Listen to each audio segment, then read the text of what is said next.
If you must blink, now is the time. Jacob, are you pondering what I'm pondering? I think so, Drew. But wouldn't Moriarty disappear out of the holodeck? I think the only thing holographic is your brain. No, you fool, we're going to review an animated movie on this here podcast. Brilliant! No, wait. Why would anybody want to listen to two geeks like us? Because, you fool, these people are so very easily entertained. Okay, Drew. Narf!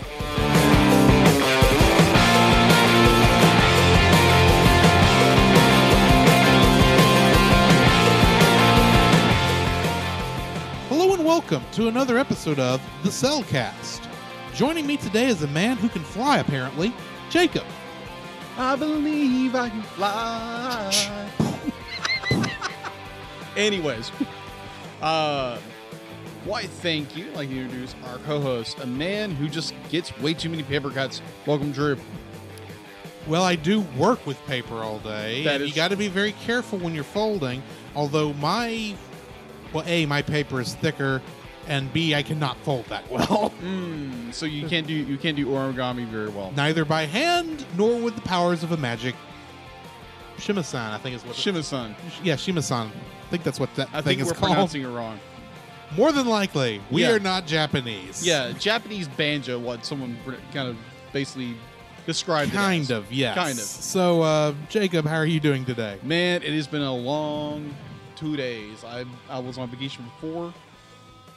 Went to a conference.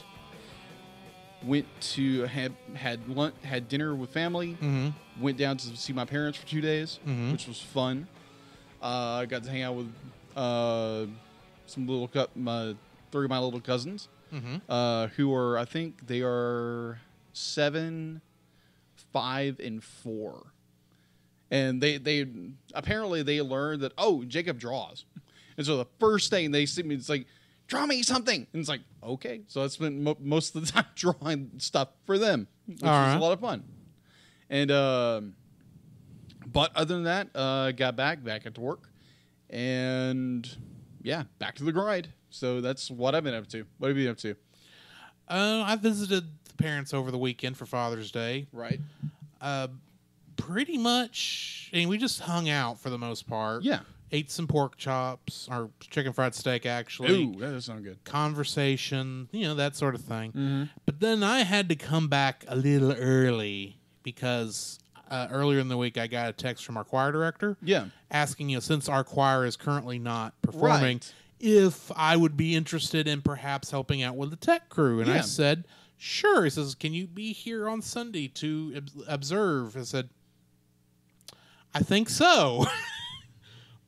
And yeah, I was there and I enjoyed watching. And it'd be interesting to actually do it. I don't know when I'll actually put my hands on the controls, but maybe next time. Who knows? But yeah, it seemed to be interesting. So yeah, that's what's really been going on with me. Yeah. What was it? Sunday, I got. Yeah. Sunday was interesting. Let's say that. Yes. So I left my parents' house from about almost 5 minutes to 6, and they live about 2.5 hours away. 2.5 hours away from where we are now. Yeah. So I get out, I drive nonstop, take the shortest route I can. I get back to Jacksonville, and it's about 8:20. Right. About 8:20, I get to the apartment. I need to take a shower because I stink all to high heaven. So I take a shower because I'm not going to show up at church stinking and operate a camera at the same time. Because that's going to smell weird. So, well, thankfully, while they are brand spanking new cameras with a lot of fancy features, none of them are smell-o-vision. No, that's just thankfully. Pepe Le Pew. No, but get a shower, change, drive to the church, probably with like 10 minutes to spare, hop on a camera, and then go at it for until 11:30. That was kind of what happened.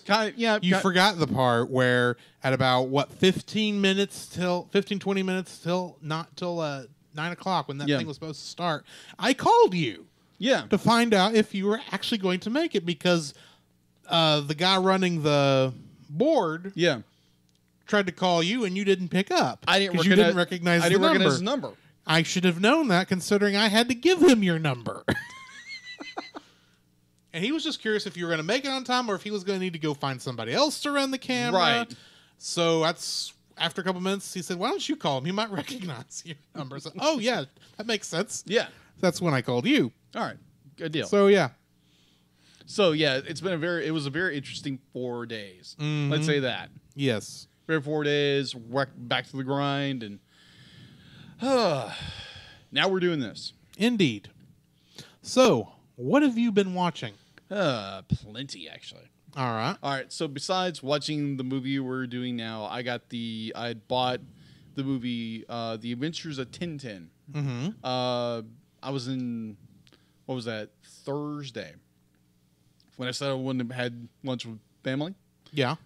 In between that, I went to the mall and just hung out and checked out, because I haven't been to the mall in probably like half a year.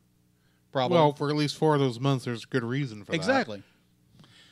And so I go into this, basically, it's kind of like a mini Hastings, as many people would quite fondly remember. So something like FYE or like Suncoast or one of those kind of places? Yeah.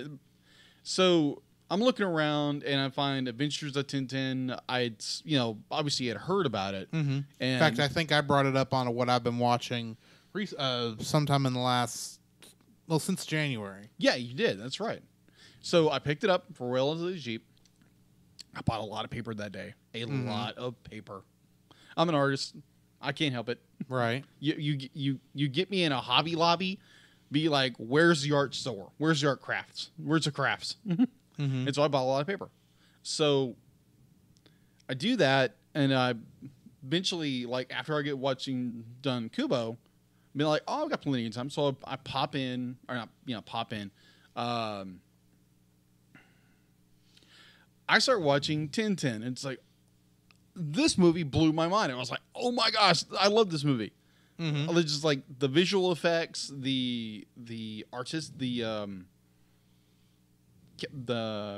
motion capture, and it's like the fact that it's almost a collaboration between Steven Spielberg and what's his name? Peter Jackson. Peter Jackson, thank you. And I loved this movie to death. Loved it. And I was just so, like, why did they make others? Oh, yeah, because it didn't do well in theaters for some odd reason.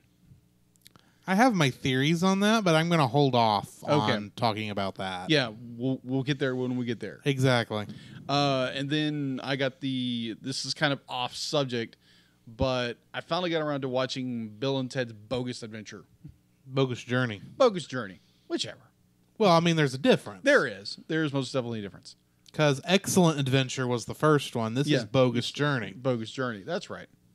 I will say, you've said on your Facebook link you actually liked it and that you thought it was better than the original. I did. So from what I've found, people either like Excellent Adventure and are not big fans of Bogus Journey. Right.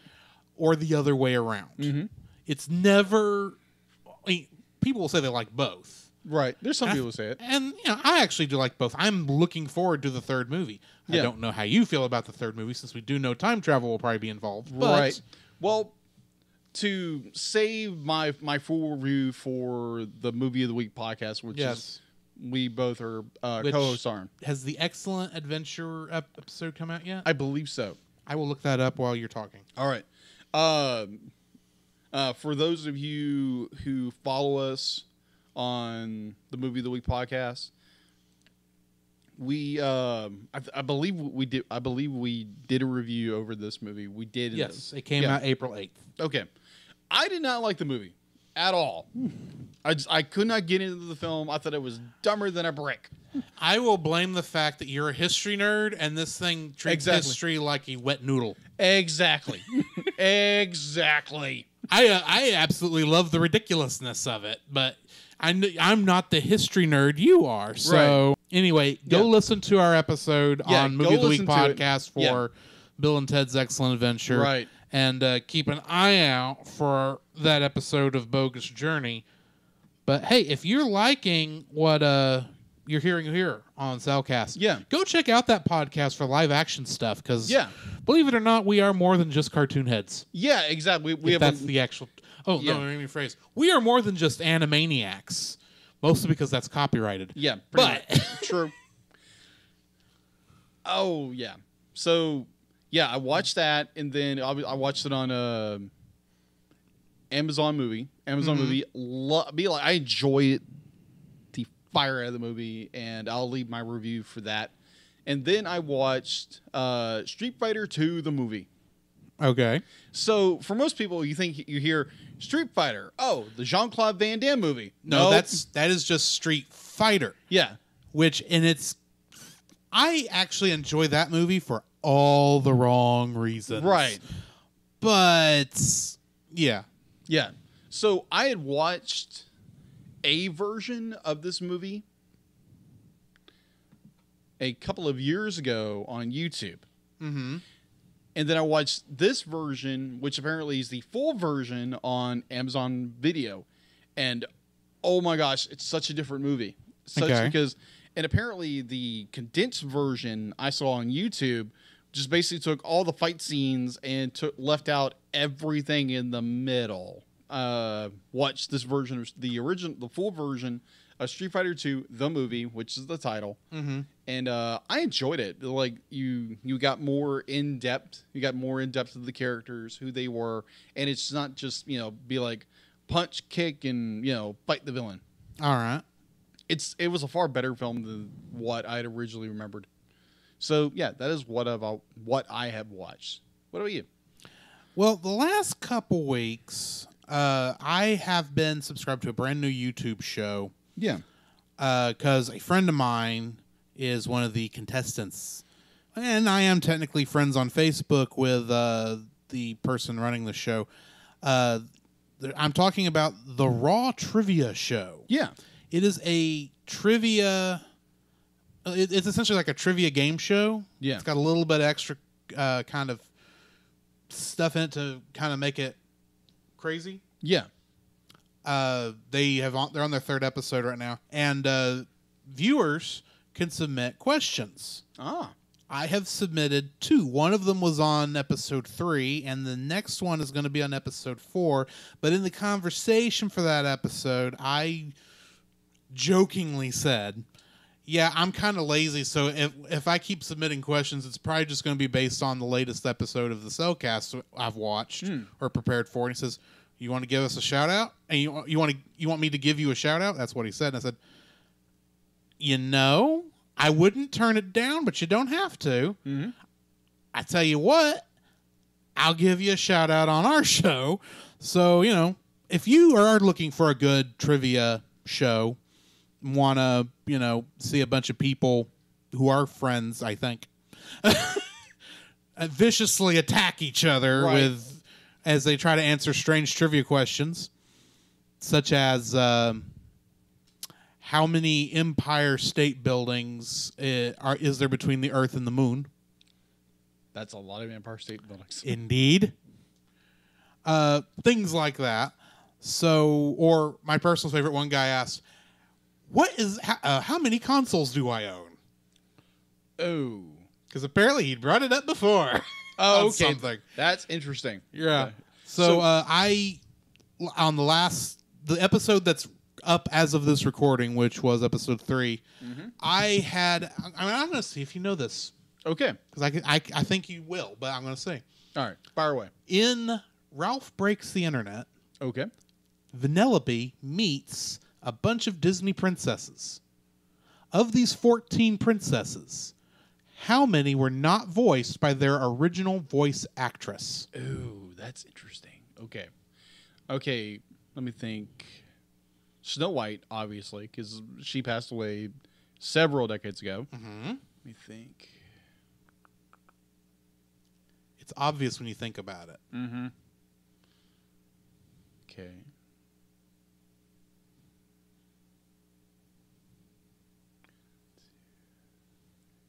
I mean, super obvious when you think about it. Yeah, because I think if we're talking just pure I'm talking about the Disney princesses that appeared in the movie. Okay. So that not counting Vanellope, though she is voiced by her original voice actress. Yes. I think it's 2 or 3. Nope. Well, it's 3. 3.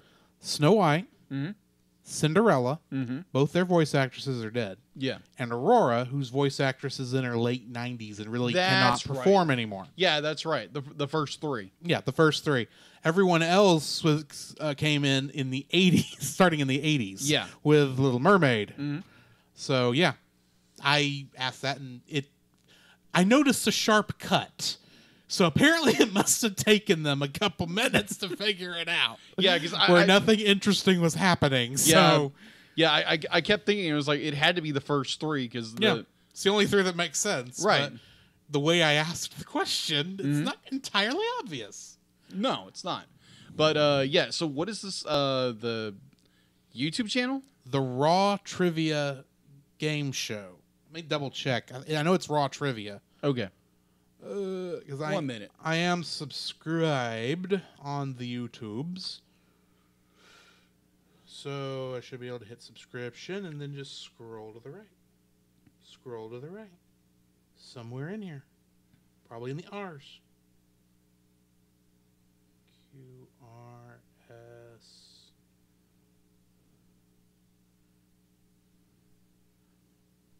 Or I need to hit all because it's not showing up on the top.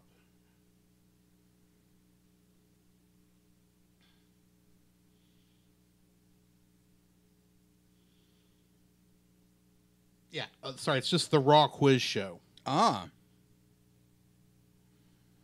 I gotcha. So as of this recording, there are 3 episodes.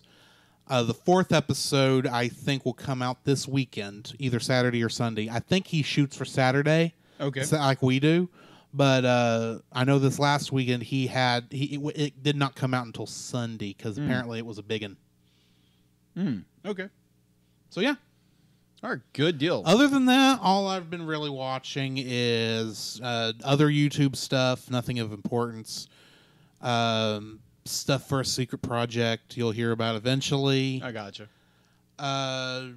Watched some of Monk, Everybody Loves Raymond, and Airport Disasters while I was visiting my parents. Ah, those are always fun. Yes, especially in group settings. Mm-hmm.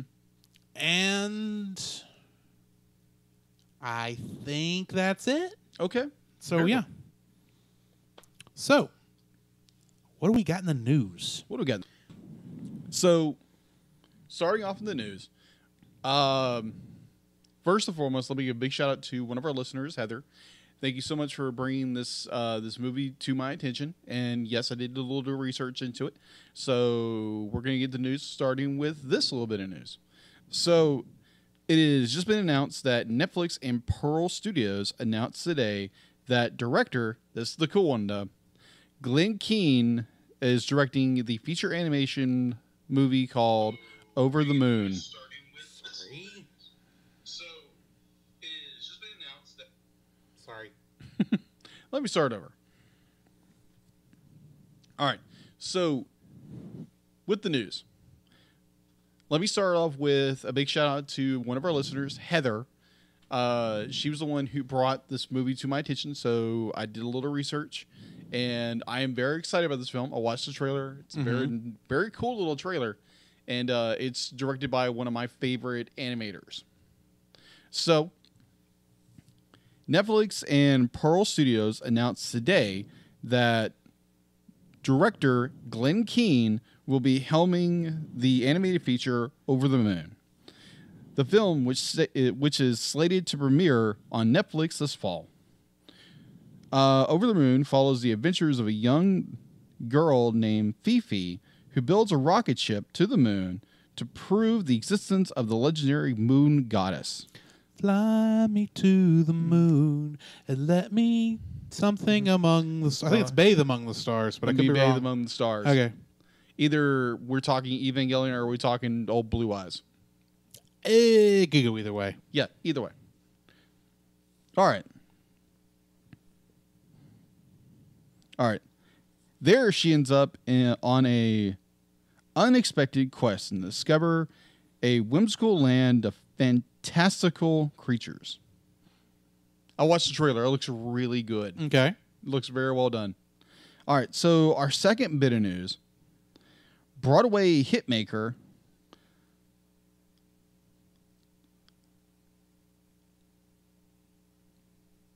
Do I need to look at the name? Yes. Thank you. Lin-Manuel. Thank you. Sorry, my dyslexia gets in the way sometimes. That's a tough one. Yeah, I'll admit. my reading disorder gets in the way. It's like, I know this word. Why can't I say this word? Either way. Lin-Manuel Miranda. Miranda. All right, so He probably doesn't like it when you say it like Miranda. that. Miranda. So Broadway hitmaker Lin-Manuel, I probably butchered Close enough. Miranda appeared on video chat on Monday's episode of Good Morning America to discuss the filming and streaming of his multi-Tony award-winning Hannibal on Disney Plus. So if you want to go watch Hannibal, Hamilton? Thank you, not Hamill. I'd say Hannibal already came out. Yeah, that'd be very interesting Broadway show. The Lambs were very quiet about it. Hey. Either way. So during the course of this interview, he drops a little nugget that he's working on another project with Disney. Okay. All right. So let me get on down to it. The multi-talented entertainer even reveals a new Hush Hush musical animated feature project in the works with Disney. Miranda wrote original songs for the studio's 2016 hit Moana, which is a fantastic film. Mm-hmm. The other thing I'm working on. This is Miranda talking. Actually writing a new animated musical for Disney Animation Plus not Disney Plus. Let me reiterate: this is not going to Disney Plus, as far as I know. Yeah. For Disney Animation, set in Colombia, South Latin America, and that's all I can say before Bob Iger shows up in my apartment. Mm-hmm. So this could be anything. This could literally be anything. Far as he described it, the Untitled Project joins Miranda's busy strip. This is a bunch of. Either way, it looks like this movie is slated to release June 4th of 2021. Okay.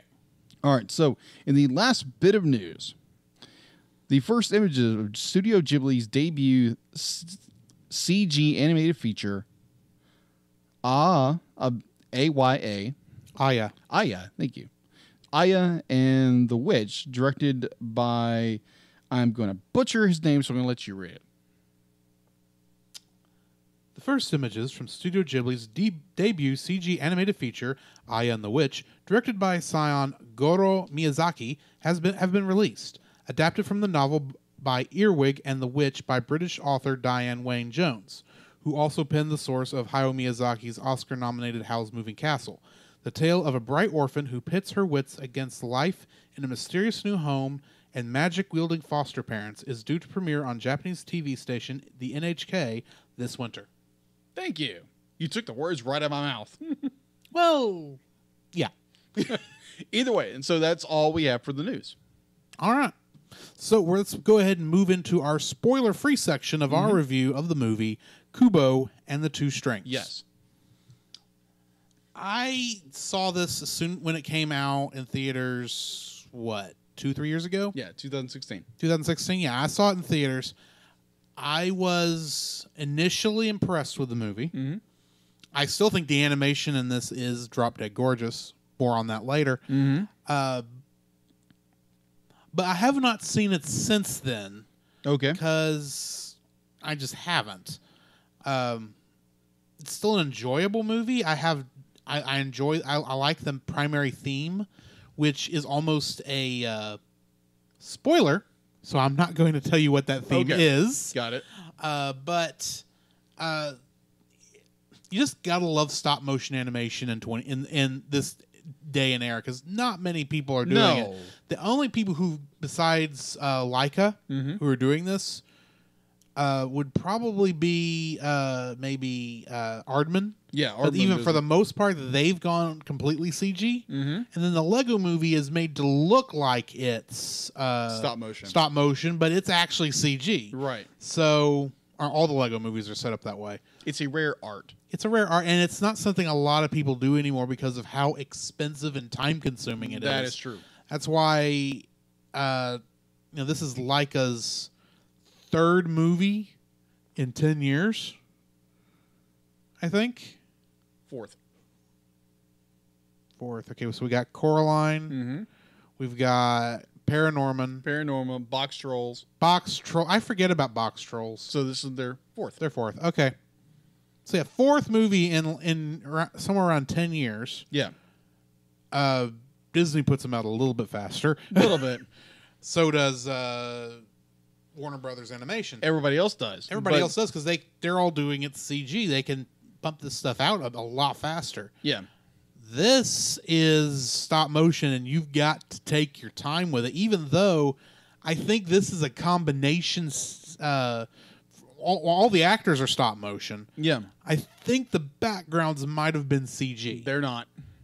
Well, they're definitely composite in a lot of cases. Yeah, there's a lot of compositing in a lot of the shots, but we'll go into a lot of it. We'll get into that later. Spoiler. But right. Oh my gosh, this movie is beautiful. I especially how in the end credits, because it's doing that standard, here's the 2D animation showing you different scenes from the movie. And then it automatically shifts into, and here is a time compression of us doing the monster skeleton fight. Oh my gosh.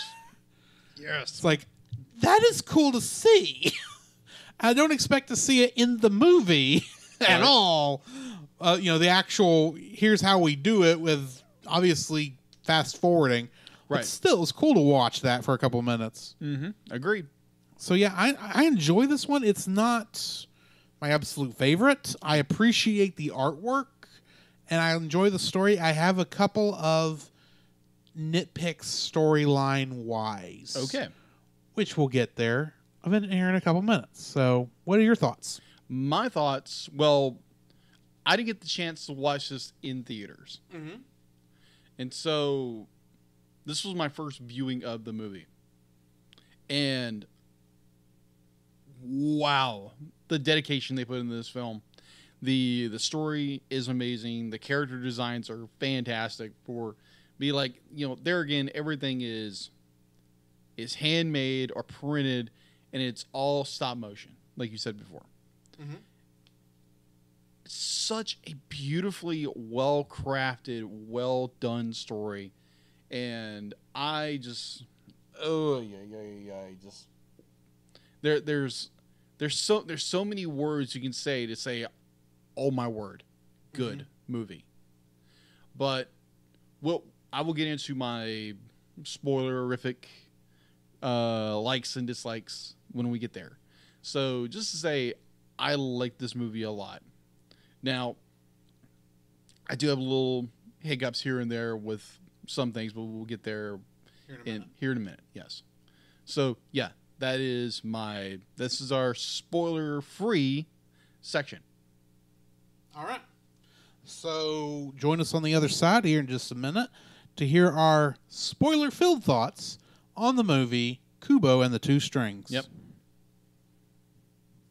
The following is a spoiler-filled review for the movie Kubo and the Two Strings. Listener discretion is advised. Kubo and the Two Strings was directed by Travis Knight. His other movie that you might recognize that he directed was Bumblebee. Really? Yeah. Okay. It was written by Mark Hames, Chris Butler, and Shannon Tyndall. Mark Hames' only other real credit I saw was that he wrote something called Johnny Frank Garrett's Last Word. I have no idea what it is, but it was like he had almost That's the thing. The director and the writers had almost nothing on their lists, which was weird. To quote Dr. Spock, fascinating. Yes. Chris Butler also wrote Paranorman and Missing Link. Okay. Which I believe Missing Link is an Aardman production. No, totally. It's Lycan. Is Leica? Okay. Yeah, it's Leica. Then I'm wrong. What's new? Shannon Tyndall, the only other interesting thing I saw that she wrote was that she wrote 3 episodes of Foster's Home for Imaginary Friends. Gotcha. Which is a fun show if you've never watched it. Never watched it. All right. Music was written by Dario Marianelli. Mm-hmm. He also wrote the music for V for Vendetta and for Bumblebee. Cast includes Art Parkinson playing Kubo. On Game of Thrones, he plays Rickon Stark. Mm-hmm. Charlize Theron plays the mother, and she is, of course, Furiosa in Mad Max Fury Road. Mm-hmm. Brenda Vaccaro plays Cameo, which is the older woman he talks to. Oh yeah. Before he starts telling the story. Mm-hmm. She previously played Bunny Bravo in Johnny Bravo. Really? Johnny Bravo's mother. Oh, okay. Bunny Bravo. Okay. Yeah. Kari Hiroyuki Tagawa played Hashi, one of the other common townspeople who spoke. Yeah. And in the current Mortal Kombat games, he plays Shang Tsung. That makes sense. Mayrick Murphy plays Mari, which is the little girl. Okay. Yeah, okay. And in The Walking Dead, she played Megan Chamberlain. Okay. Show I have not watched. I've not watched it either, but it was a big thing on hers. Right. George Takai plays Husato. Yeah, Husato. And, of course, he is Ensign Hikaru Sulu on Star Trek. The original series. Yes, the original Sulu. Rooney Mara plays the sisters. Mm-hmm. And in The Social Network, she played Erica Albright. Ralph Fiennes plays the Moon King. And, of course, he played He Who Must Not Be Named in Harry Potter. Voldemort. And last but not least, Matthew McConaughey played Beetle. I had a couple choices for Matthew McConaughey, so I chose something I think a lot of people haven't seen. Okay. That I think they should go see. Okay. In the movie Bernie, he plays Danny Buck, the prosecutor who is going to catch Bernie for killing that old lady. All right. Have you ever watched Bernie? No, I have not. You need to. Okay. You really need to. Okay, I will put it on the list. Yes. You definitely need to put it on the list. What do we got in info? All right. So or IMDb or production or... Info production. Let's call that. Info production. Okay. We're just continuing to rename this thing every week. Yeah, exactly. All right. So on IMDb, it has a 7.8 out of 10, which is not bad. Not bad. On Rotten Tomatoes, it has a 97%, and its audience score is an 86. Okay.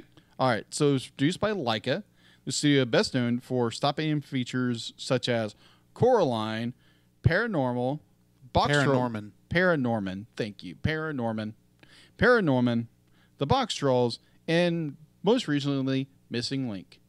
Which Missing Link, I believe, won a couple of awards It this did, year. actually. So I haven't watched it, so I don't know how good it is. We'll eventually get around to watching it. Perhaps, along with some of the others. In fact, Coraline may be on the Halloween month, my Halloween month list. All right. So when we get to the Halloween month, keep an eye out for that. Yeah. That's Spooktacular Month. That's right. That's what we're calling it, Spooktacular Month. Yeah, Spooktacular Month. All right. So it was distributed by Focus Features. It was released first on August 13th, 2016 in Melbourne. Thank you. Melbourne. I'm mispronouncing words left and right here. Melbourne International Film Festival, or MEF, is an annual film festival held over 3 weeks in Melbourne. Thank you. Melbourne, Australia. And it was released in the U.S. August 19th, 2016. I want to say 19. That was like, that's 3 years later. Yeah. All right. So, box office. It had an estimated budget of $60 million. Not a bad budget for everything they did in this film. Oh, yeah. Fantastic use of budget. All right. On its opening week, U.S. stateside, it grossed $12.6 million. Wow. Maybe. Yeah. Not so good. All right. So its U.S. domestic gross was $48.0 million. Okay. It gained a little bit more internationally. It gained $76.2 million. So it barely made it over its own estimated budget. Okay.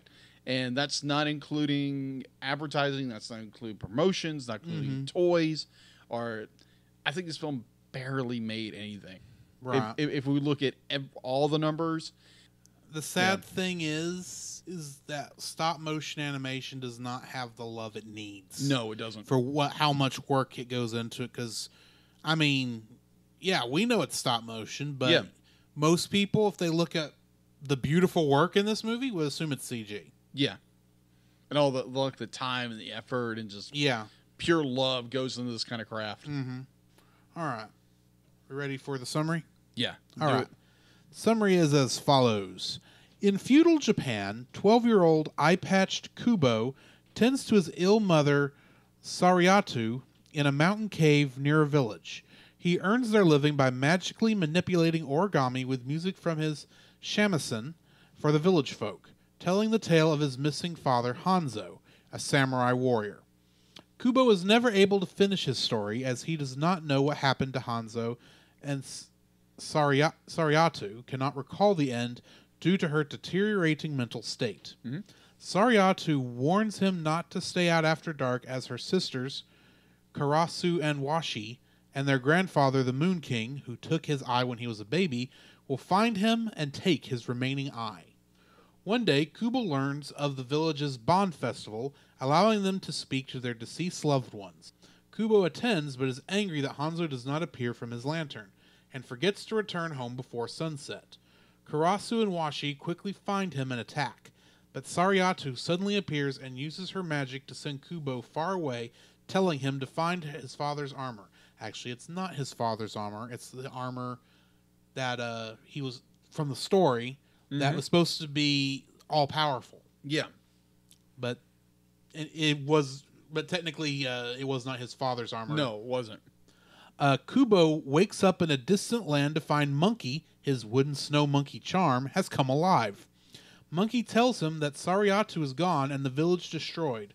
With the help of Little Hanzo, the origami figure based on Kubo's father, they set out to find the armor. Along the way, they meet Beetle, an amnesiac samurai who was cursed to take the form of a stag beetle human hybrid, but believes himself to have been Hanzo's apprentice. Kubo, Monkey, and Beetle reclaim the sword Unbreakable from a cave guarded by a giant skeleton. They cross the long lake in a leaf boat to locate the breastplate Impenetrable deep underwater. Kubo and Beetle swim down to retrieve it and encounter a sea monster, the Garden of Eyes, who first uses its many eyes to entrance its victims by showing them visions of secrets, then eats them. Kubo is caught in the creature's sight, but while entranced comes to realize that Monkey is the reincarnated spirit of his mother.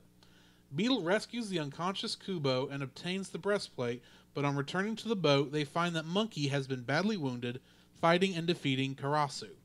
They go to shore to recover, where Monkey explains that she and her sisters were ordered by the Moon King to kill Hanzo, but she instead fell in love with him, and the Moon King branded her an enemy. That night, Kubo dreams of meeting Raiden, a blind elderly man who points him towards the helmet Invulnerable, in Hanzo's abandoned fortress. They travel there the next day, but realize too late it is a trap set by the Moon King and Washi. Washi reveals that Beetle is Hanzo, whom they curse for taking Sariatu away from them, and kills Hanzo. Sariatu sacrifices herself, buying Kubo the time to use his shamisen to defeat Washi, breaking 2 of the 3 strings on it. Little Hanzo provides insight to Kubo that his helmet is actually the bell at the village, and Kubo breaks the last string to quickly travel there. At the village, Kubo meets... Oh, by the way, it doesn't say this, but Hanzo dies too. Yeah. in a very sad scene. Yes. At the village, Kubo meets Raiden, who is revealed as the Moon King. He offers to take Kubo's other eye to make him immortal, but Kubo refuses. Raiden transforms into a giant Dunkleosteus-like dragon, the Moon Beast, and pursues Kubo and the remaining villagers into its cemetery. When Hanzo's armor proves ineffective, Kubo removes it and restrings the shamisen using his mother's hair, his father's bowstring, and his own hair. With the instrument, he summons the spirits of the villagers' loved ones and shows Raiden that memories are the strongest magic of all and can never be destroyed. Kubo and the spirits' magic protect themselves and the villagers from Raiden, stripping him of his powers and leaving him a mortal human without any memories. Spurred on by Kubo's stories, the villagers take compassion and tell Raiden he was a man of many positive traits, accepting him into the village. Kubo is able to speak to his parents' ghosts during the subsequent bond ceremony as they watch the deceased villagers' lanterns transform into golden herons and fly to the spirit world. I would like to point out that most of that is not obvious. No, it's by not. that, because they never say the sisters' names. No. The name Raiden doesn't, I think, show up until after he becomes mortal. Yeah. Moon King becomes mortal. This outright leaves out some other stuff while adding. This is a weird description, I'll say that much. But yeah, I'm just going to go ahead and hit my first like, if that's all right. I love the stop motion animation in this. Same here. It is beautifully well done. It is, in most cases, I think when people think stop motion animation, they're thinking claymation. Yeah. Which I like claymation to some degree. But this is pure stop motion animation. Everything looks solid. Yeah. Because I believe this is one of those 3D printed things, because they've done this before with Paranorman. Yeah. Although I've not seen Paranorman, but I do remember, I assume they're using the same technique here. Yeah. There was compositing done, but for the most part, it is all done it is all stop motion photography. Mm-hmm. And it is, in some of the scenes, I still wonder how they pulled it off in stop motion. Yeah. Especially the birds following them through the Forbidden Lands. Oh, yeah. All of those birds, in my mind, that had to be CG, but it's not. It's amazing what they were able to do with what they had here, and this movie is just downright beautiful. Agreed. From beginning to end.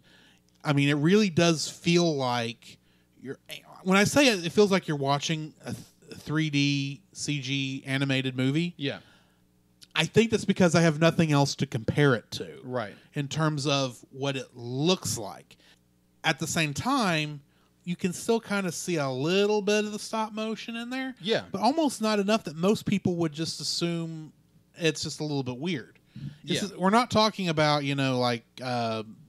Nightmare Before Christmas, where you can actively see in the models the lines around like the mayor's mouth, so they can change out the mouth every once in a while. No, this is all all 3D printed. It produces a very smooth animation style that is almost to the movie's detriment, I think, because people are going to look at this and think, oh, this is just a CG movie. Yeah.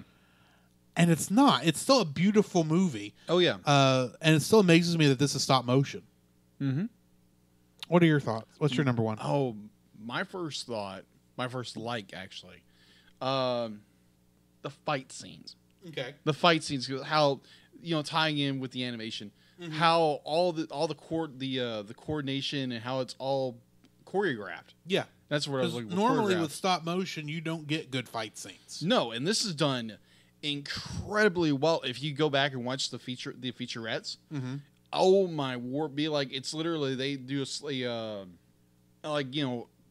it's so beautiful the way they do it, because it's literally, because if you've ever done stop motion, I've done stop motion. That takes a lot of time, a lot of work, and a lot of love to do it.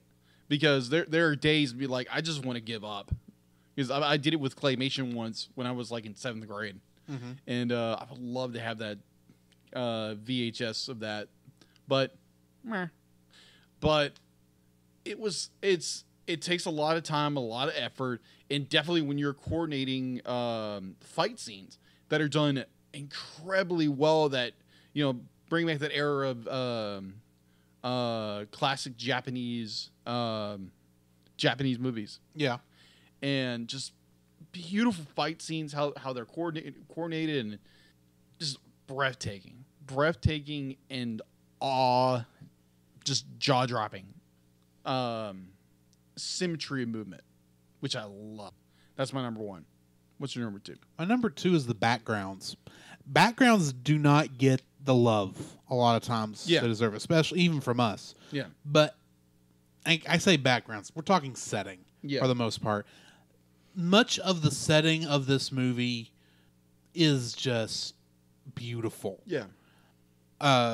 It took a lot of imagination to design a lot of this. Yeah.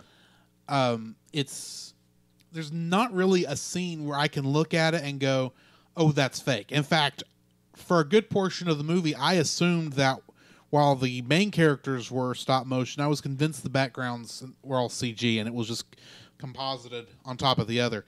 But it's not. It is actually fully made and physically, and it looks beautiful. But I mean, it's not. I mean, what am I trying to say? It's creative. It's beautiful. There's not much I can really much more say about how beautiful the backgrounds are, but there's a lot of breathtaking shots, such as that first as he's walking down the mountain that first time to go into the village, and the camera does that big long zoom out. Yeah, beautiful. That makes you go. It makes you go, oh my goodness, that looks beautiful. The beginning when she's on the ocean carrying Kubo to the village that first time. Yeah. I mean, I didn't talk about the waves there, but yeah, let's face it, the waves there are gorgeous. Oh yeah. And how they did those was incredible. Oh yeah. Do you know how they did them? How? Okay. So water is one of those things that's incredibly hard to do with stop motion. And there's a lot of good water effects in this movie. Yeah, think dominoes. Of how like a domino effect goes. Mm-hmm. Did the exact same thing with just paper. It just did that. Oh. That's how they did that effect. So it's kind of a fanning motion? It's a fanning motion. Okay. And with a little CG help assistance here, but for the most part, it's stop motion. And just using basic generic effects to make this done. And it's done fantastic. Oh my gosh. To be honest, that's the waves in the beginning of the movie, not the underwater effect later on on the long lake. No. Yeah, the scenes in the long lake. I assume those effects were helped by CGI. Yeah, those scenes were. Also, but even that's beautiful for CG. Oh yeah, absolutely, definitely. It blends almost seamlessly with it, especially with the rain during that fight scene between Monkey and the one sister. Mm-hmm. It's beautiful. That is so good. And but even that on top of this boat made out of leaves, I did not expect to actually be able to make out every single leaf on the outside of this boat. But you can, which is amazing. Yeah, for one thing, it's incredibly detailed. That admittedly, they don't have to worry about this thing, coming apart later on. No, not till they break it apart, and it's not like it's gonna do a whole lot. The only thing that animates a lot on that is the sail, which even that is beautiful. Yeah, and then that effect when Monkey's trying to figure out where the sister is, and the lightning strikes, and you can see her behind the sail. Oh, yeah. I know they just projected the shadow of the image on there, but still you're going, that is so awesome. Yes, it is. So, little piece of trivia here. How many leaves were on the boat itself? As many as sand is upon the shore. Close. 2 million.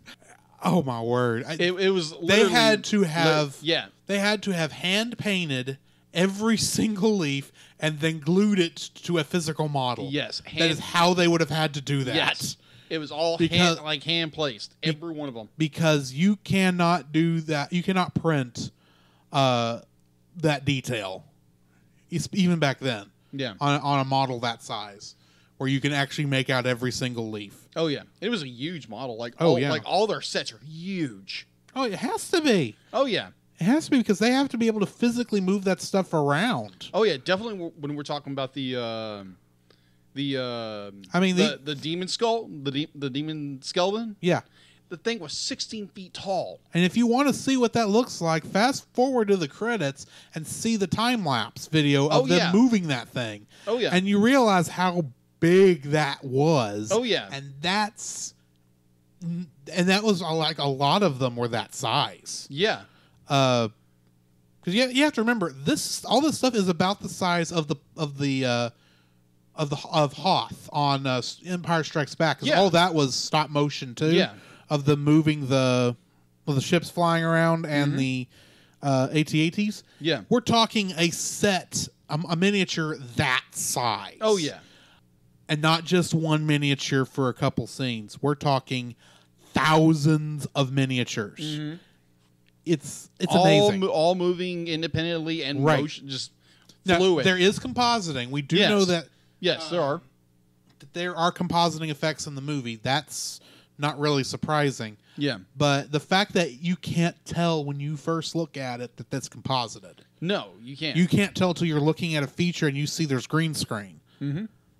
That's amazing. Oh, yeah. What's your number 2 like? My number 2 like, it's actually one of the elements within the story itself, would be eyes and memory. Okay. So the fact to be like this overall theme of eyes and memory are just so are all over the place with this movie, with Kubo losing his eye, with everybody either having memory loss or not knowing who they are, to the big revelation be like, oh, Kubo's been with his mom and dad the entire time. Yeah. Which I was like, okay, the mom I'll get How quick? I'm curious. How quickly? Until they revealed it, because I had no idea. The only reason afterwards, okay, that makes sense now. The only reason I caught it early. You're right. The reason I recognized it, and the thing was when I first saw this, back in 2016, I assumed, okay, she's got the same voice because it's reanimated with his mother's magic. Mm-hmm. So that's just meant to be. This is a representative of his mother, and it's probably filled with everything his mother's love and his mother's wants for him. I assumed that's what it was. Right. But when she says that line, no, that only made me stronger. Yeah. My jaw hit the floor. It's like, what? I kind of knew there was a connection. I didn't realize that was the connection. Yeah. Of course, once you realize that connection, the fact that Matthew McConaughey is actually his father is not as surprising because you can just tell they're an old married couple. Yeah, they do. Monkey and Beetle are. Yeah. It's like, well, if that's his mother, that's got to be his father. Yeah. Be like, I can't believe I married a beetle. Anyway. But, yeah, just the idea of memory, the idea that that we all have these very fond memories, or at least some memories that we don't remember, but we'll recall later in life. And I find that fascinating because it's one of those elements I want to use in a story I'm working on about memory. Mm-hmm. And I love this idea of this family that has been apart, but now they're together, even though be like Kubo doesn't know it. Yeah, for the most part. And I enjoy that, and definitely the eye element is so be like it threw me for. I was like, why in the world would the grandfather want his eye? And it was like, oh, okay, so you can escape get away from mortality, so you don't need to see this anymore. Right. All you need to do is be in the heavens with me, and you can live forever. And in Kubo's line, it'd be like I would rather die and just be here where all my memories are, where I can be remembered, and not be up there and just forget about everything. And the story is so well done, definitely with those elements interwoven within it. I love it. So, yes. What is your number 3? My number 3 is the theme of family. which you can see in the title. Uh-huh. It's called Kubo and the Two Strings because he's one string, his mother is the second string, and his father's the third string. Yeah. And the shamisen has 3 strings, and that's where most of his magic comes from, is using that shamisen. So when he is playing it with the string of hair from his mother and the bowstring of his father, along with his own string, that's why the family is what's able to defeat the Moon King. Yes. And not, all this armor, from this legendary armor from the story, is not able to. That I'll get more into that when we get to dislikes. Yeah. But I just love the concept of family because on one hand you've got his mother's family fighting to take him up into their world. Yeah. Why they want him up there, I don't know. No. My assumption, the Moon King just wants his entire lineage up there, and since his eldest daughter has already betrayed them, he'll settle for his grandson. Yeah. Maybe. That's a guess. I'm not entirely sure. Yeah. But so you've got that, plus you've got the family coming together, even though half the time they don't even know their family in this movie, and plus ending with the families of the villagers, both alive and dead, coming back to finally beat the Moon King off. It's the idea that there's nothing stronger than family. Yeah. The familial unit. That's one of the things I actually loved about this movie.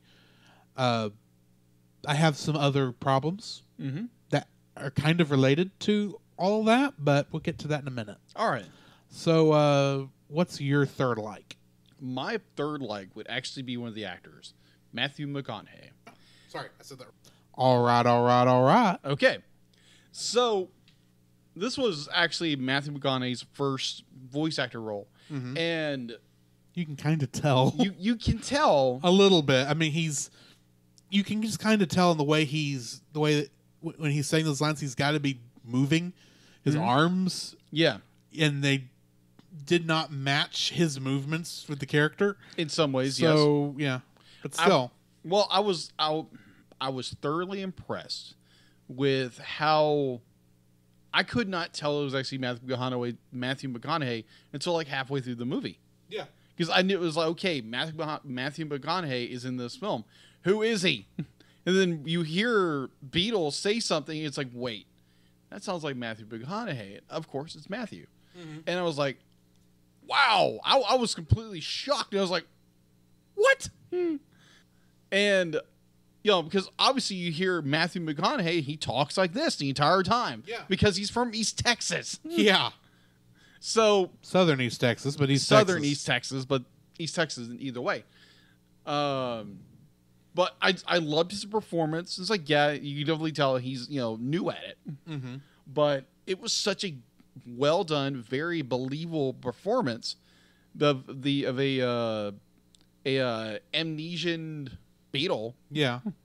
And it was the interaction with him and the mother were just, it was dynamite. Yeah. It's like it sounds like Charlize Theron and Matthew McConaughey just had a blast and a half with this. And I'd be willing to bet they had to have been in the same room recording. Yeah, at least the dialogue between them, especially during what I call the old married couple scene, where it's painfully obvious. Yes, that they knew each other. Yes, but just big kudos to Matthew McConaughey with his first voice acting role, and I enjoyed his performance. I thought it was really good. The rest of the cast was amazing.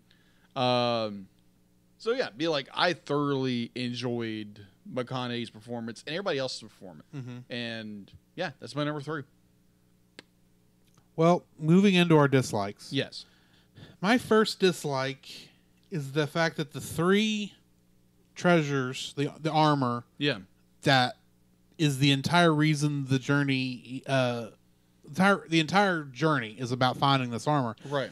And the armor is completely and utterly useless. Right. In this, the only thing it does is get them to go on the journey. Well, let's look at what the journey does. They start off in the Forbidden Lands. Mm-hmm. That part doesn't have to change because that's just where his mother's magic sent him. Yeah, that's fine.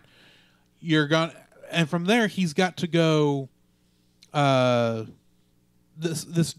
pretty much go in a straight line for the most part. Yeah, they go to where the sword is, which happens to be in this giant skeleton cave. Yeah, you could have still fallen into a skeleton cave and fought off a monster without needing to pick up a sword. Right. The next one is going to the Long Lake. You could have easily had the Garden of Eyes maybe send up a kraken-like tentacle to, or better Grab yet, somebody. Since the sister's going to fight Mother on top of the thing, have her not, when they show up, have her knock Kubo off into the water, and Kubo happens to see the eyeball, and that would give a reason for Beetle to go in after him. Yeah. While that fight's going on up there, and then it makes sense that perhaps when they lift there, they happen to go through his father's dojo. Yeah. Castle. Whatever it's called. Yeah. And while he's there, he realizes, and that's where, his parents eventually die, and he realizes he needs to have a showdown with his grandfather, and where's the best place to do that, all things considered, his hometown. Yeah. Which is rubble. Right. With that, you don't need the sword, you don't need the breastplate, and you certainly don't need the helmet. Yeah. And those three things do not help him in the story. In fact, they are a hindrance throughout the story. Yeah. You do not need those three items. You could have told this story without those three items, which means not even from a storytelling point of view are they helpful in any way, shape, or form. They are a distraction. They're an excuse to go on the adventure, but at the same time, you could say they are on the run from his grandfather and do the same story. Yeah. So, they could have left the three sacred treasures, whatever they're called. Yeah. The sword, the breastplate, and the helmet. They could have left that entire point out and been just fine. Yeah. It just annoys me that they thought, well, we got to go have him pick up stuff to make the journey worth it. But then those three things are important because what's important is family. Right. You know what? Make it more about family. Agreed. Instead of going after these three things. Because in the way he finds his mother reincarnated in this monkey, and he finds his father who is still alive, which is why he didn't show up in the lantern. Mm-hmm. He finds his father. Yeah, he doesn't realize it's his father, but his father knew him. Yeah. Maybe, actually, here's a better idea. Maybe Kubo has decided he's going to go find his father because maybe he doesn't think he's dead since he didn't show up in the lantern. That could be. The monkey is just trying to protect him because that's what the magic is charging her to do, and that's what his mother would want to do anyway. Right. And they decide, okay, fine, you want to go see your father's old castle? We'll go to your father's old castle. You could have done it that way, and then have the sisters have the second sister kill the two there at the castle, which means now Kubo's got to go into a showdown. Yeah. That would have been maybe not. I don't know if that's a better story, but it's definitely a more efficient, more slimmed down story without fluff. And I don't mind fluff in a movie if the fluff accentuates what's going on, and the fluff here doesn't. It's just it's a distraction. It has no point in being there. It could have been left out and made no real change to the story other than maybe if they'd have thought about it a little bit differently, could have made a more stronger tie to that theme of family. But yeah, that's just my thoughts. Okay. What's your first dislike? My first dislike would be, and this is more of a nitpick to it, the fact that, okay, Kubo is playing his, how do you pronounce Shamisen. it? Shamisen. Playing his Shamisen, he has the ability to manipulate paper or anything like that with the shamisen. My question would be is, okay, his mother is a goddess. Yes and no. Yes and no. And my curiosity the entire time is like, how does he know how to use this power? It's if I had to make a guess, we can see at the beginning of the movie that she is still got her faculties when they first land on the Yes. shore. My guess is she taught him from an early age, but as she got older, she started getting weaker and weaker, especially mentally. And now, when she's at her best, is just right after sunset. Yeah. When the moon magic that powers her, that's what it's is strongest. Now, interestingly enough, Kubo's not powered by moon magic. No, he's not. Except in that one scene. Yeah. For the most part, throughout the whole thing, he's got power all day long. Yeah, so there's where's his power coming from? Yeah, exactly. How does his power work? Yeah, it's baffling. It's like I don't understand it. It's like you said, it's his mother was a moon goddess, and kind of. It's not really explained. It's not really. She was immortal. Yeah, and there's a lot of this movie that nothing is really explained. Just be like, let's go on this journey. Yeah. And I would like a little explanation. Yes. So that's my number 1 dislike. Okay. My number 2 dislike is a nitpick. Okay. I know it's a nitpick. The 3 strings. Okay. One of the strings that he uses is a woven hair from his mother. Yeah. The second string he uses is the bowstring that is from his father's bow and arrow. Right. Or his bow, actually. Yeah. The third string is just a random piece of hair he plucked from his own head. Right. Now, moon magic is involved. Right. So, bear with me here. But here's the thing. String material in an instrument is incredibly important when you're going for a tone. I can kind of let the hairs go to some degree because one is thinner, one is thicker because of the braid. Mm-hmm. Those would produce the same kind of sound, even though I don't think they would hold up long in the way they were put in there. Mm-hmm. But his father's bowstring, despite that being the only way he could have had string from his father, would definitely not make a sound that would harmonize like that. No, it wouldn't. Physically with the 2 hairs. And I recognize, like I said, moon magic is involved. Within the magic, they harmonize because they're pieces of the family coming together, all different, but they all harmonize. I understand that. But a part of me looks at that and goes, that's got to sound horrible. Uh-huh. That was that's my gotta point. Be, and you don't see him tune anything when he sets this up. He doesn't have time to. No. He just starts playing with on that and I'm going, you know what? I want to give some of this up for, the fact that, you got time. You don't have time to do all the technical stuff here. You're at the climax of the movie. You kind of want to let this stuff go. Yeah. But at the same time, I'm looking at it and going, this could be better. You could have done just a bit better. You could have had the string when he applied it on there suddenly turn into actual shamisen strings. Yeah. And I would accept this better. But I don't know. It just annoys me. Yeah. And in the moment, it's like I said, it is a nitpick. Yeah. So what's your number 2 dislike? My number 2 is actually your exact number 2. Exactly. So you wavelengths here. Yes, exactly. The logistics were driving me nuts. I was like, really? I was like, okay, like you said before, be like, okay, hair, different, one's weaved, one's not. I get it. That could work. But I mean, not well, but it could work. Yeah, but his father's bow looks like just regular rope. Yeah, it was not even like it was a taut string because it has to be. But I mean, it was not bowstring. It was a rope. Yeah, I can understand maybe it's horsehair. Maybe.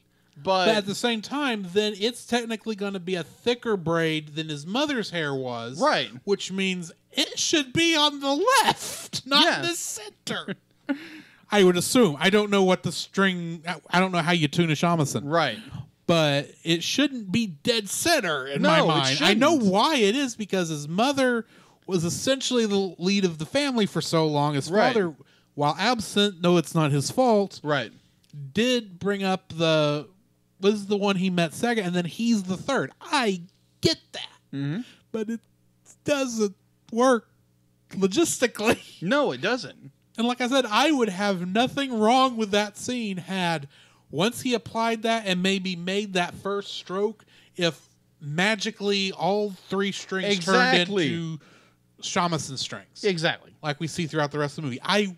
Maybe golden shamisen strings. Yeah, exactly. Something to show you, okay, these have morphed into the actual thing it needs to be, even though it came from these other sources. I would be fine with that. Yeah. But that's not what we see. We see his mother's hair, his father's bowstring, and his hair. Yeah. And that's it. It's like, that's not going to work logistically. Yeah. It's just not. I get it. I get it. I get the symbolism. Sizzle, yeah. And I should ignore, and I recognize the symbolism should be all that I really need to care about. Yeah.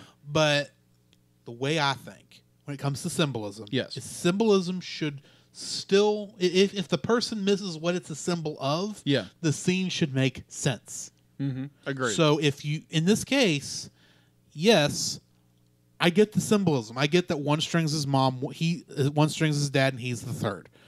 But if you actually strip the symbolism out of it, the scene doesn't work. Because it would not, if anything, it might hurt people's ears when he goes to strum. But it just doesn't work from a technical point of view. So, yeah, that's just, that's me. Yeah, I completely agree with you, and that's why my number 2 is exactly the same year as yours. Okay. So what is your number 3? My number 3, I don't like that they made the Moon King mortal at the end of the... Completely agree. Because, the only reason you do that is to show that that somehow Kubo forgave his grandfather. Mm-hmm. Why is he forgiving his grandfather? Because it doesn't really show that. I mean, literally that last stroke should have killed him. Yeah, should have. It should have.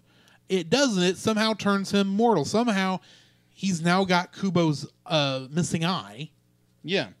Which is like, where did that come from? Because as far as we knew, the eye was gone. Yeah. Yeah, they said the Moon King stole it, but it's kind of implied that it's not just stolen, it's destroyed. Mm-hmm. It's like it was poked out of his eye and they didn't get to the other one. Why does this Moon King physically have his grandson's eye in his head now? Why does he have... I understand the complete amnesia because he wasn't gaining memories, possibly for his entire life. And then the whole village decides to, maybe we ought to humor the guy so in case his powers do come back, he doesn't try to kill us. But that whole scene, it's like, this scene does not need to exist in this film.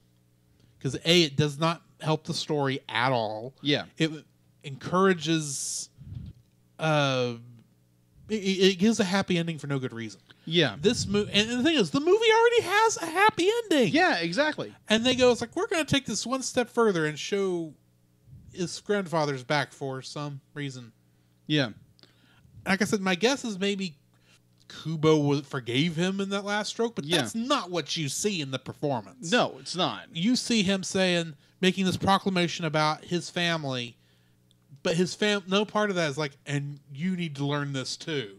Or I'm going to show you this or anything like that. It's just, it's like, why is he back? And where did his clothes come from in some degree? Mm-hmm. And yeah, he's got amnesia. Maybe if they had ever made a sequel, they could get into his grandfather. But I don't even see the point. If there was another extra scene where it's like, you can see maybe even Kubo hugging his grandfather or something. Yeah. To show that there's actually anything other than hatred towards his grandfather. Yeah. I could believe it. Yeah. But there's none of that there. It's just like, oh, well, you're the kindest old man who ever... all these lies. Yeah. That they're lying to him about. Yeah. And the movie really ends like a minute later with this scene of the family going off. It's like, oh...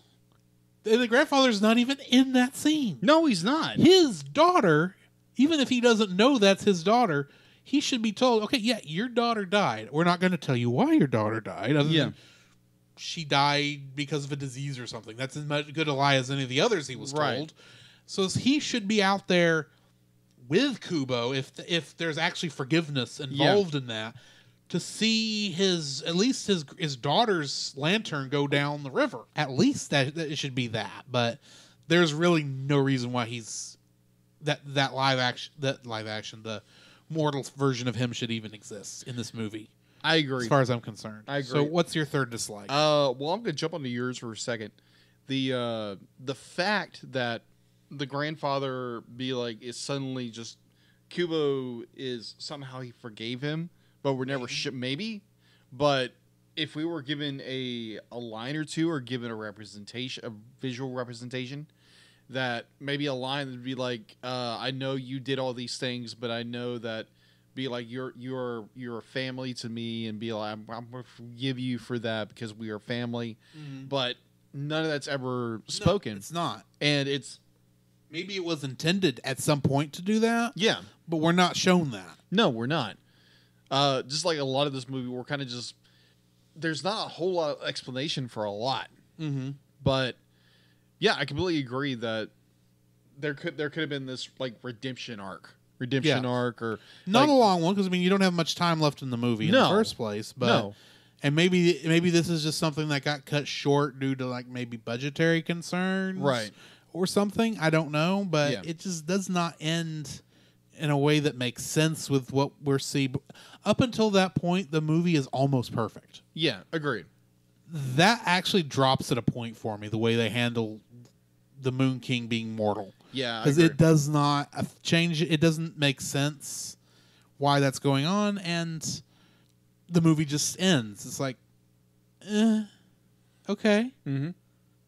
Honestly, I half expected Beetle to show up at the last minute throughout most of that fight. Right. That fake death thing, but he's not really dead because he's the big samurai hero, and I like that I like that he died. Yeah. I like that they stuck to their guns. Yeah. And actually had both of his parents be dead in that fight after that fight scene. But I wish, I don't know. It's just a disappointing. It's not a fulfilling ending. Yeah, it isn't. It is up to. It's like, okay, I'm gonna be the person you couldn't be, and I'm gonna stand up to you just like my parents did. Yeah. And maybe that would have caused him to, I don't know, be banished to the moon and not able to return for a while or something, but then to be, now you're mortal and you don't even remember all the evil you did. Yeah. What's the point? Pretty much. Forgiveness, yes, but he's not even understand how much he's being forgiven. Right. So, yeah. So my third dislike would actually be the revelation that the dad is Beetle. So it does kind of just happen. It just happens, and it does not have the impact of realizing the monkey is his mother. Yeah, because it's basically like, although I do love that line. So you take after your father, don't you? I do like that. The fact that the very minimal backstory we get, where it'd be like, oh, instead of killing you, we banished you and we tormented your mind until you forgot everything. It's fine enough. It's fine enough, but it's not really. But it's not satisfying. The revelation that Beetle is his father just happens. It's not. No attention is drawn. In fact, if you're not paying attention, you'll miss it. Oh yeah, it is that quick and that subtle. Mm-hmm. It's like, oh, you're the father. You didn't realize this yet? Yeah. We made. It's like, if you missed that line, it's like, oh, we made you we tortured you and turned you into a beetle, and things like that doesn't tell you that's his father. It just says, yeah, over there. And there's a couple things like, I guess I'm married to a giant beetle. That his mother says. It's like, maybe. Yeah, you could have done a little better. Yeah, because you did amazing with his mother. Oh yeah, being the monkey. Yeah, you did an amazing job there. Why did this one fall flat? Yeah. Anyway, sorry. I keep. No, you're good. Be like you're throwing more dialogue into it. You're chiming in at those right times, which is excellent. What they could have done with the father's story.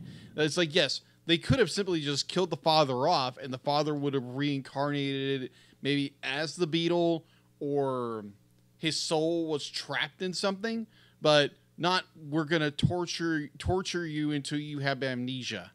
I don't know. I don't mind that part of it, because an amnesiac father, that does explain why his spirit didn't return to the lantern. That makes sense.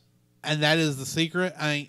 And admittedly, moon magic should allow you to trap somebody's soul in an object. Yeah.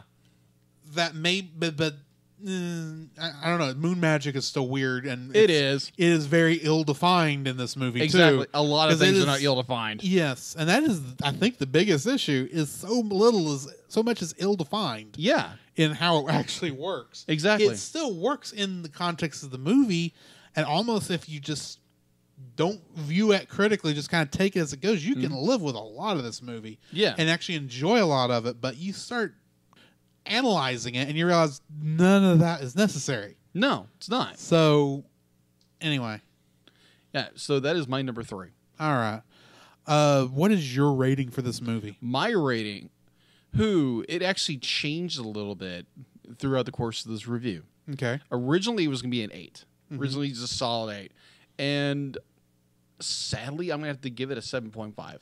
Okay. For the fact to be being the fact that we are movie reviewers, we're critics of animated films, throughout this entire course of you and me talking about this movie, the fact that the movie has so many itty-bitty little things that are never explained. Yes. And it's one of those things where if it was batty, it's one of those things where if it was just one or two things, it would be fine. But there's so many that it builds into a problem. Yeah, exactly. So it's the movie technically is a beautiful film. Mm-hmm. Beautiful. It has an amazing story. It just has all those just stack upon stack upon stack of problems that is weighing this movie down. Yeah. So in light of all that, I'm going to give it a 7.5. Okay. What about you? I'm actually going to give it a 7. I too was going to rate it higher, but as we talked, I thought I need to reevaluate, which is why I let you go first in this time. Yeah. It's don't get me wrong, it's a beautiful film. Yeah. I enjoy the heck out of it. I enjoyed watching it. But when you start analyzing it, there's so much that crops up. It's like, well, this isn't necessary. Right. It adds nothing to characters, and all these little world building things you're just supposed to accept, and they never explain what any of it means. And now there's some things I do like the fact that the sisters wearing the mask the whole time, they're as blind as their father. Yeah. That's a cool thing. That is a good idea. It's like, okay, that makes sense. And very intelligently, you didn't point that out. Yeah. You let us, you let the character design speak for itself. And you didn't shove it down our throats. You go ahead and do the thing. It's like, why do you want to take my eyes? Well, because then you'll see the truth about everything. It's like, well, and maybe that's what's going on with, it does make you wonder how his mother got eyes, but then the mask lets you see. And that's the thing. His mother has eyes. Yeah. Did she get them back when she became mortal? How did she become mortal? Was confessing her love to Hanzo what made her mortal? Yeah. Where did she be? She Are got the her scar? sisters actually mortal? Yeah. And because they're up there, they aren't. But then why does that mean he's got to take Kubo's eyes? It almost makes me want to rate lower, but I'm gonna stay firm at 7. Okay. It's just so many additional questions are brought up when you start thinking about it. Yeah. And that should not happen in a movie. I'm sorry, it just shouldn't. No. It should be, it's like you can easily come up with an explanation for that. And you might claim I'm overanalyzing it. Maybe I am. Maybe I'm looking for faults. We're critics. Give us a break. But we kind of have to. That's what you ask us to do. And it's just when a question pops into my mind, I need to quickly be able to rationalize it with what the universe is actually telling me. And this does not ever do that. It doesn't. So, that's why I'm giving it a 7. Okay. So, we've reached the end of another episode. So now it's time to roll for our next movie. Mm-hmm. So, looking at where we are on the roll, we've got, at number 1, we've got Ghost in the Shell. Mm-hmm. It has been on the list for 2 episodes. Ta-ding. We've got at number 2, we've got The Many Adventures of Winnie the Pooh, which has been on here for 1 episode. Number 3, we've got Dragon Ball Z: The Dead Zone, which has been on for 5 episodes.